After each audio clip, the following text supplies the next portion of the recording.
Selamat datang dalam pembelajaran daring kelas 5. Assalamualaikum warahmatullahi wabarakatuh. Selamat pagi dan salam semangat anak-anakku kelas 5. Bagaimana kabar kalian? Semoga kalian selalu sehat.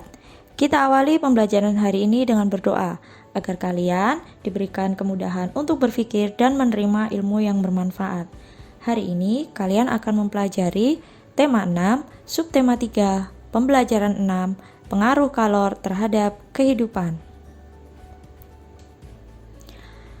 Permasalahan sosial seperti kecelakaan lalu lintas, sampah, peristiwa kriminal sering terjadi di sekitar kita.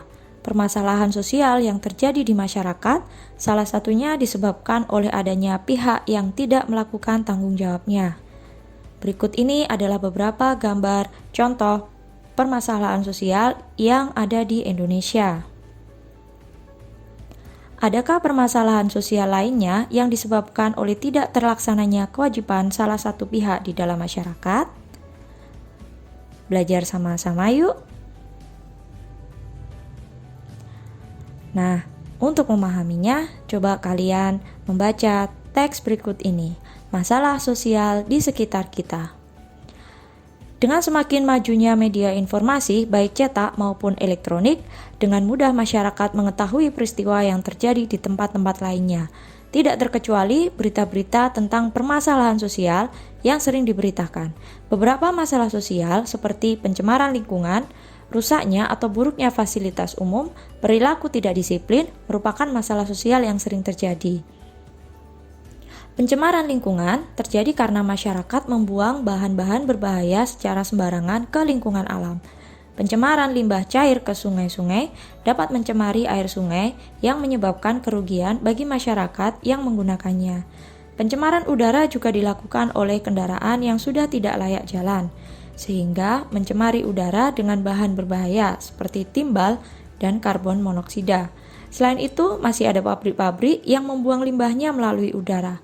Pencemaran pada tanah juga terjadi karena masyarakat membuang bahan berbahaya yang dapat membunuh organisme di dalam tanah yang diperlukan oleh tumbuhan.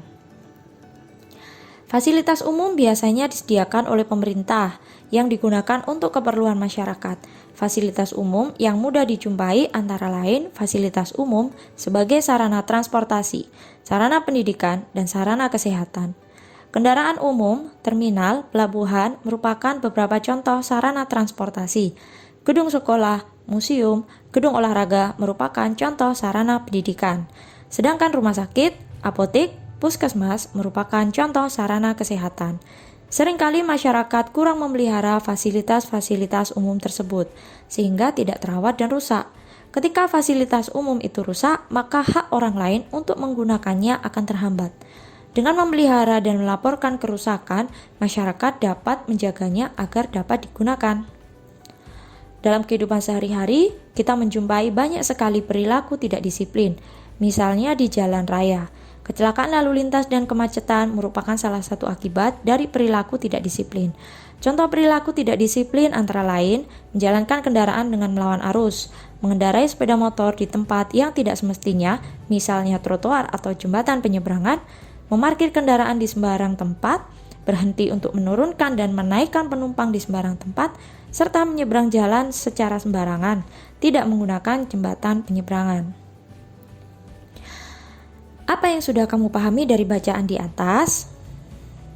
Untuk dapat memahami bacaan di atas, mari kita bersama-sama menentukan isi dari masing-masing paragraf.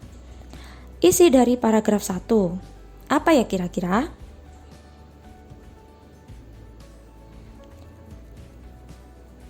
Benar sekali. Beberapa masalah sosial seperti pencemaran lingkungan, rusaknya atau buruknya fasilitas umum, perilaku tidak disiplin merupakan masalah sosial yang sering terjadi.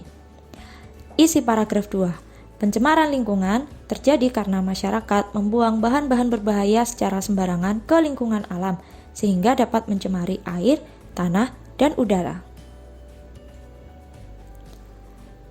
Isi paragraf 3. Fasilitas umum seperti sarana transportasi, sarana pendidikan, dan sarana kesehatan harus dipelihara dan dilaporkan kerusakannya agar dapat digunakan.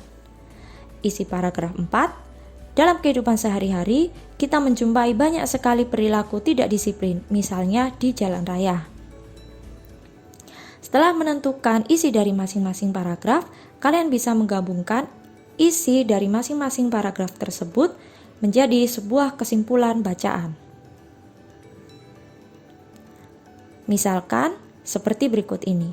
Beberapa masalah sosial seperti pencemaran lingkungan, rusaknya atau buruknya fasilitas umum, perilaku tidak disiplin merupakan masalah sosial yang sering terjadi.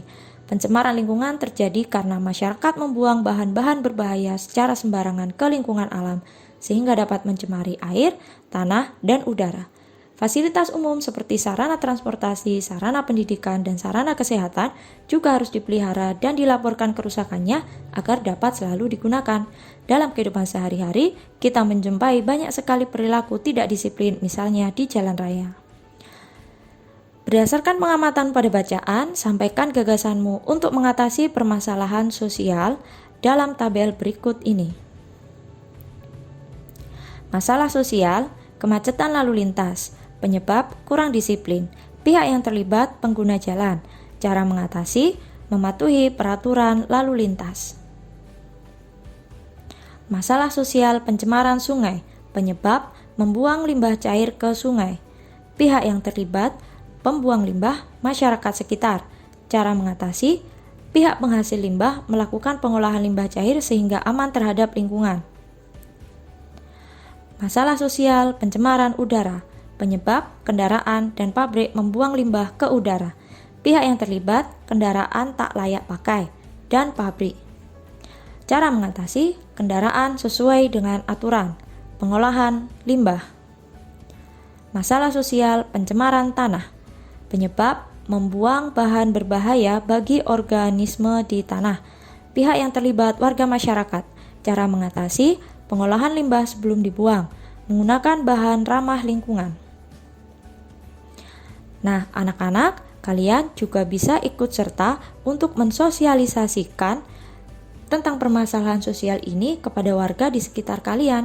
Caranya, kalian bisa membuat poster. Contohnya, poster berikut ini ya. Poster merupakan salah satu contoh dari gambar bercerita. Pada pelajaran sebelumnya, teknik yang digunakan untuk membuat gambar bercerita ada dua, yaitu teknik kering dan teknik basah. Pada gambar dengan menggunakan media kering biasanya digunakan teknik arsir. Teknik arsir dibuat dengan menorehkan pensil, spidol, atau alat lain berupa garis-garis berulang yang menimbulkan kesan gelap terang dan kesan adanya dimensi. Selain teknik arsir, ada juga teknik blok. Teknik blok adalah teknik menutup gambar dengan menggunakan satu warna sehingga menimbulkan kesan siluet atau blok.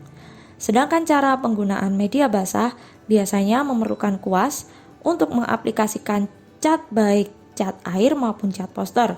Teknik sapuan basah menggunakan bahan dengan campuran air di atas kertas. Ini adalah contoh dari teknik blok. Ini contoh dari teknik sapuan cat air. Dan ini contoh dari teknik arsir. Untuk memahami sebuah gambar cerita, terdapat beberapa unsur yang dapat dipelajari. Sebuah gambar cerita harus memiliki gagasan atau tema yang jelas sesuai dengan cerita. Sebuah cerita yang bertema pasar seharusnya didukung dengan suasana pasar yang merupakan latar belakang cerita tersebut. Biasanya dengan mudah akan tertangkap dari tema cerita tersebut. Gambar ilustrasi yang ditampilkan dapat berupa penggalan cerita yang paling menonjol. Dari gambar cerita juga dapat dibayangkan karakter tokoh dalam cerita tersebut. Perhatikanlah gambar cerita di bawah ini. Gambar tersebut merupakan penggalan cerita dari kisah Malin Kundang, cerita rakyat dari Sumatera Barat. Dapatkah kamu menceritakan kisah berdasarkan gambar tersebut? Baik anak-anak, sekian pembelajaran kita kali ini. Terima kasih atas perhatiannya. Sampai jumpa pada pembelajaran berikutnya. Assalamualaikum warahmatullahi wabarakatuh.